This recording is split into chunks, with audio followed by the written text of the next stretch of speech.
గమనించండి.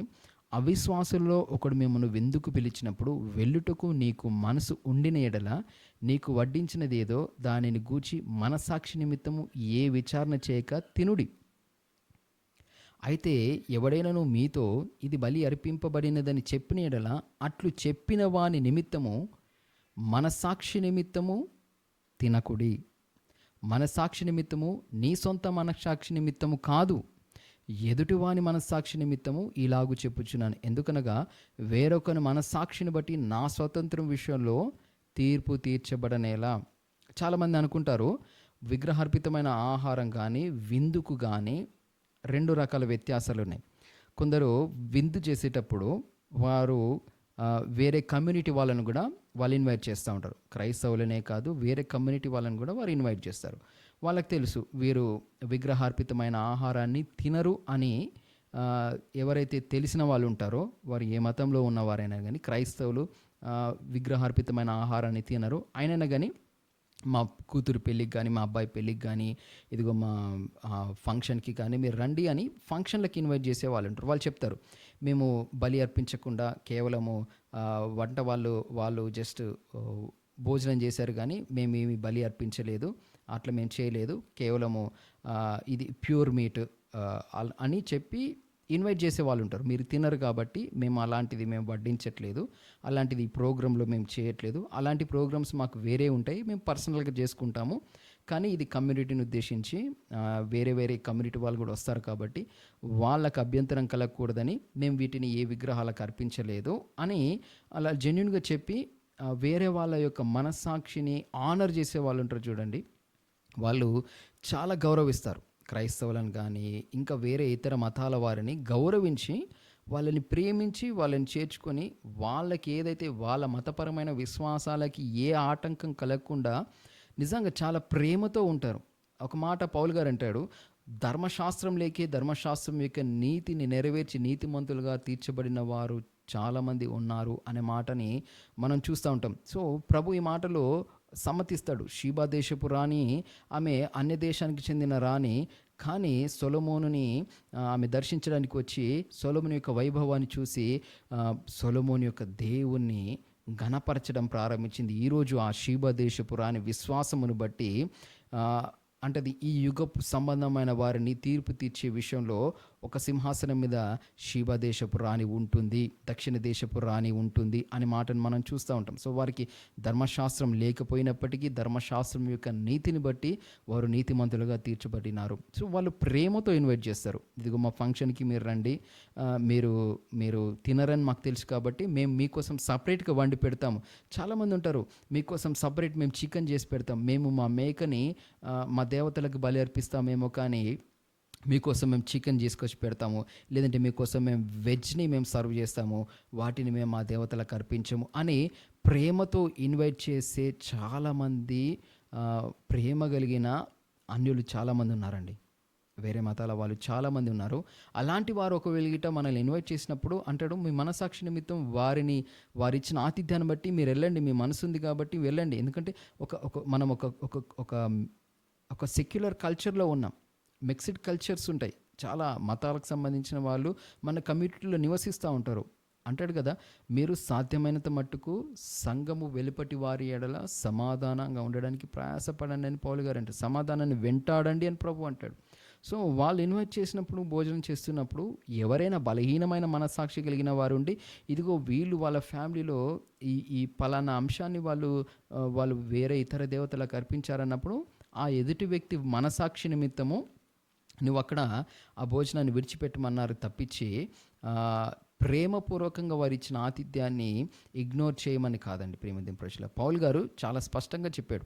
ఎందుకంటే పౌలు గారు అన్యుల మధ్య సువార్తను ప్రకటించాడు. అన్యజనులకు పౌలు గారు అపోస్తులుగా ఉన్నారు. అన్యజనుల యొక్క ప్రతి కల్చర్ని పౌలు గారు క్షుణ్ణంగా పరిశీలించిన దైవజనుడు. పౌలు గారికి తెలుసు, పౌలు గారికి ధర్మశాస్త్రం తెలుసు, పౌలు గారికి ఆ ప్రాంతంలోని కల్చర్స్ అన్నీ తెలుసు. పౌరసత్వం విషయంలో ఆయన రోమీయుడు, ఎందుకంటే ఆయన ఆ రోమన్ కల్చర్ యొక్క మెంటాలిటీ ఏంటో తెలుసు. ఆ ప్రాంతంలో ఉన్న పేగన్ కల్చర్ యొక్క మెంటాలిటీ ఏంటో ప్రతీదీ తెలిసినవాడు కాబట్టి అన్యజనులకి సువార్తను ప్రకటించాలన్న ఉద్దేశంతో ఆయన అంటాడు, నేను గ్రీకు దేశస్తులకి నేను గ్రీకుయుడిని, నేను క్రైస్తవులకి క్రైస్తవుడిని అనే మాటలు మాట్లాడుతూ ఉంటాడు. అంటే దాని ఉద్దేశము నువ్వు అక్కడ ఆ పాట వాడాలి, ఇక్కడ ఈ పాట వాడాలన్నది కాదు. నీ మనస్సాక్షి ఏ విషయంలో నీ మీద నేరస్థాపన చేయదో ఆయా అంశాల్లో నువ్వు నిందారహితుడుగా ఉంటావు. ఒకవేళ ఇట్లా మనస్సాక్షి నీ మీద నేరస్థాపన చేసింది అని అంటే ఖచ్చితంగా నువ్వు నీ మనస్సును నేరస్థాపన చేయబడిన అంశం మీద దేవునితో సమ్మతిపరచుకోవాలని అపోజిట్ యోహాన్ గారు ఆయన రాసిన పత్రికలో అంటాడు అనమాట. మనస్సాక్షి నేరస్థాపన చేసినట్లయితే నేరస్థాపన చేయబడిన అంశంని బట్టి దేవునితో మనము సమ్మతిపరచుకోవాలి. ఒకవేళ ఇట్లా మనస్సాక్షి మన మీద నేరస్థాపన చేయకపోతే మీరు నిజంగా పుచ్చుకున్న వాటిని కృతజ్ఞతాస్తుతులు చెల్లించి పుచ్చుకునే ఎడల ఏదియు ఎంత మాత్రమును నిషిద్ధమైనది కాదు అనే మాటని పౌలు గారు స్పష్టంగా మనకి వివరించి చెప్తున్నారు. కాబట్టి మనకి అన్యులు ఎవరైనా కానీ విందుకు పిలిచినప్పుడు ప్రేమపూర్వకంగా వెళ్ళడానికి మనసున్నప్పుడు వెళ్ళవచ్చు. అక్కడ వడ్డించినవి మనస్సాక్షి మనల్ని నేరస్థాపన చేయకపోతే మనస్సాక్షి నిమిత్తము మనం నిస్సందేహంగా తినవచ్చు. కాబట్టి ఎందుకంటే కటికవాడి అంగట్లో దొరికేది ఖచ్చితంగా మీరు నిస్సందేహంగా మీరు తినవచ్చు, అది కొన్నది కాబట్టి. ఒక ఉదాహరణకి అన్యులు ఎవరైనా మిమ్మల్ని లంచ్కి పిలిచారనుకోండి.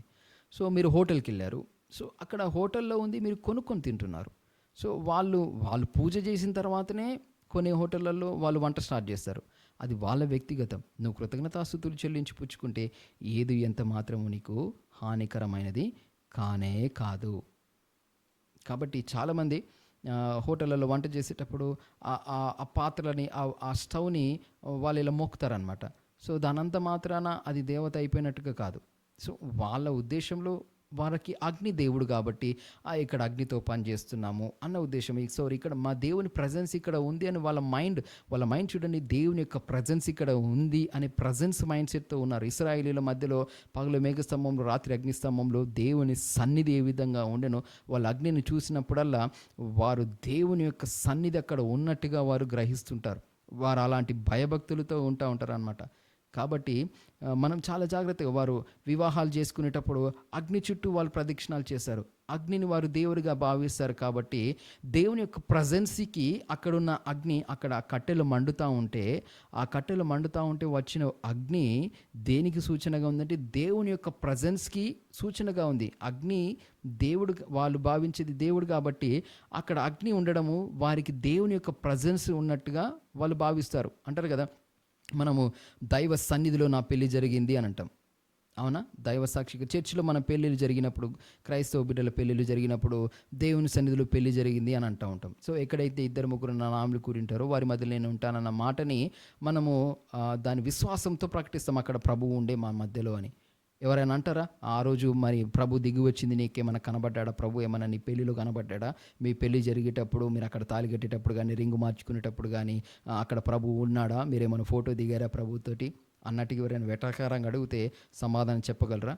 మనం అంటాము దేవుని ప్రజెన్స్ వాక్యాన్ని ఉద్దేశించి మేము విశ్వసిస్తున్నాం కాబట్టి వాళ్ళు కూడా అలా విశ్వసిస్తారు. వాళ్ళు అగ్నిదేవుని మేము ఆరాధిస్తున్న మైండ్ సెట్తో వాళ్ళు ఆరాధించుకొని వాళ్ళు వంట చేసేసి వెళ్ళిపోతారు. వడ్డించే వాళ్ళు వచ్చి వడ్డించుకుంటారు. అది హోటల్లో వాళ్ళు వడ్డించింది. మనం కృతజ్ఞతాస్తుతులు చెల్లించుకొని పుచ్చుకునే నీడలా ఏది నిషిద్ధమైనది కాదు.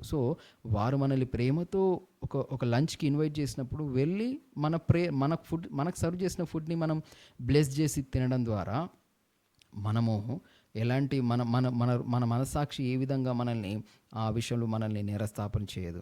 కాబట్టి ఎందుకంటే మనం కృతజ్ఞతాస్తుతులు చెల్లించి పుచ్చుకున్నాం కాబట్టి భోజనాన్ని బట్టి మనము దేవుని మెప్పు పొందేవారం కాదు అని పౌలు భక్తుడు అంటారు అనమాట. కాబట్టి ప్రేమ దేవుని ప్రియులారా, మనల్ని ఎవరైనా లంచ్కి ఇన్వైట్ చేసినప్పుడు మనము వారిచ్చిన ఆతిథ్యాన్ని బట్టి మనం అక్కడికి వెళ్ళి ఆ చక్కగా వాళ్ళు వడ్డించిన ఆహారాన్ని తిని వాళ్ళతో పాటు మనము ఒక డిప్లొమాటిక్ నేచర్ని మనం వారికి కనపరిచినప్పుడు వాళ్ళు ఖచ్చితంగా మనలో ఉన్న క్రీస్తుని వాళ్ళు చూసి మన ఎడల వాళ్ళు ఆకర్షితులు అవుతారు. అప్పుడు మనం సువార్తను వారికి ప్రకటించినప్పుడు ఖచ్చితంగా వాళ్ళు మనం చెప్పే సువార్తని వాళ్ళు చెవియొగ్గుతారు.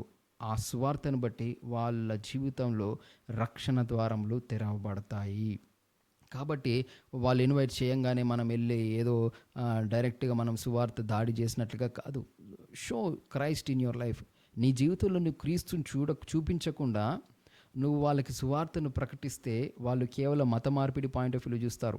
సో నువ్వు ఆఫీస్‌లో పని చేస్తున్నావు. నువ్వు టేబుల్ కింద లంచం తీసుకుంటూ ఆ వ్యక్తి గమనిస్తాడు. నువ్వు లంచ్‌కి వెళ్ళిన తర్వాత నువ్వు నువ్వు యేసయ్యని చేర్చుకోకపోతే నువ్వు నరకానికి పోతావు అంటే ఒక మాట అన్నాడు అనుకోండి. నువ్వు ఈరోజు టేబుల్ కింద లంచం తీసుకునేటప్పుడు నీ యేసయ్య ఎక్కడికి పోయిండు అని అడిగితే ఏం చెప్తావు? నువ్వు అక్రమ సంబంధాలతో నీ జీవితాన్ని నువ్వు జీవిస్తూ ఉంటే, నీ ఆఫీస్ కొలీగ్స్ తోటి నువ్వు అక్రమ సంబంధం కలిగి ఉన్నప్పుడు వాళ్ళకి నువ్వు సువార్తను ప్రకటించగలవా?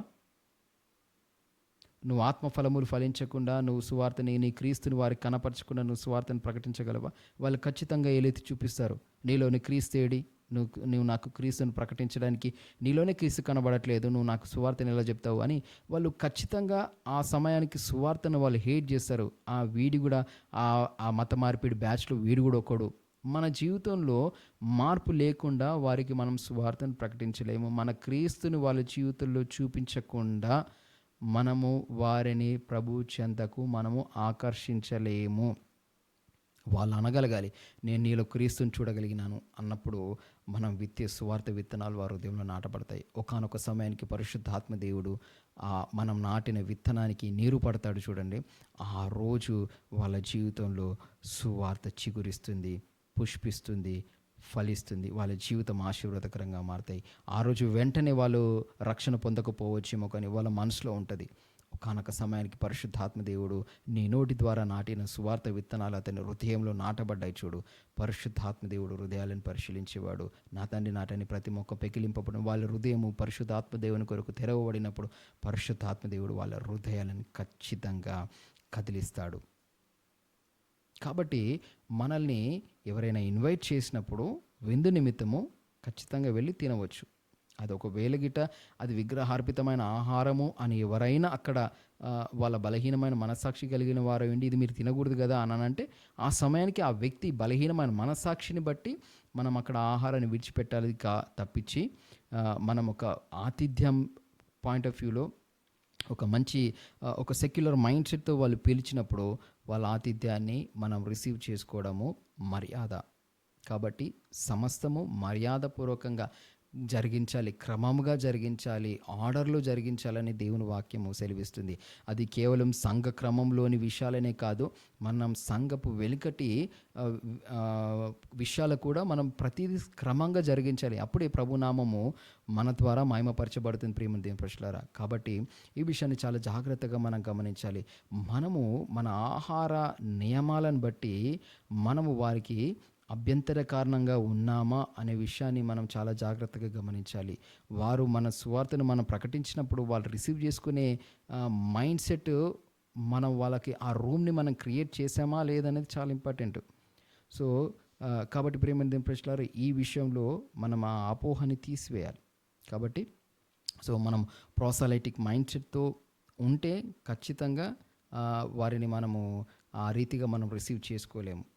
సో మనం క్లియర్ హార్ట్తో ఉన్నప్పుడు మనం వాళ్ళు పెట్టిన ఆతిథ్యాన్ని, వాళ్ళు ఇచ్చిన ఆతిథ్యాన్ని మనం రిసీవ్ చేసుకున్నప్పుడు, మనం వాళ్ళని ఇన్వైట్ చేసినప్పుడు వాళ్ళు ఖచ్చితంగా వస్తారు. మన మీటింగ్స్లో ఖచ్చితంగా మనం ఏదైనా కానీ సేవకుల్ని పిలవడం కానీ, సువార్థికుల్ని ఎవరైనా పిలవడం కానీ, దైవజనుల్ని పిలవడం కానీ, దైవజనుడు ఆ మీటింగ్లో వచ్చి ప్రార్థన చేయడం కానీ, కొన్ని దేవుని మాటలు చెప్పడం కానీ, ఆ ప్రాంతాన్ని ఆ మీటింగ్ని ఉద్దేశించి కొంత సువార్త చెప్పడం కానీ జరిగినప్పుడు వాళ్ళు వస్తారు. మనం వాళ్ళ ఫంక్షన్స్కి వెళ్ళాం కాబట్టి వాళ్ళు వస్తారు. వాళ్ళు వచ్చిన తర్వాత మనం అక్కడ సువార్తను ప్రకటిస్తాం. నీలో ఉన్న క్రీస్తుని బట్టి వారు ఆ సువార్తను చేర్చుకుంటారు.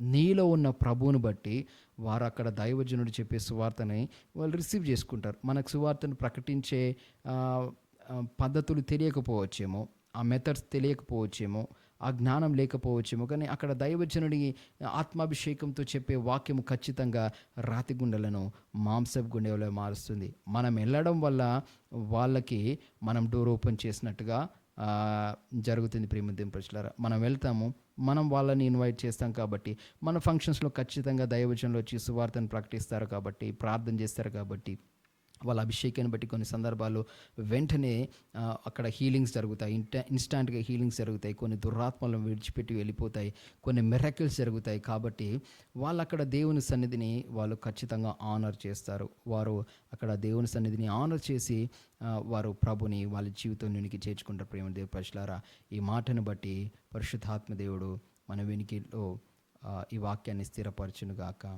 ఆమెన్.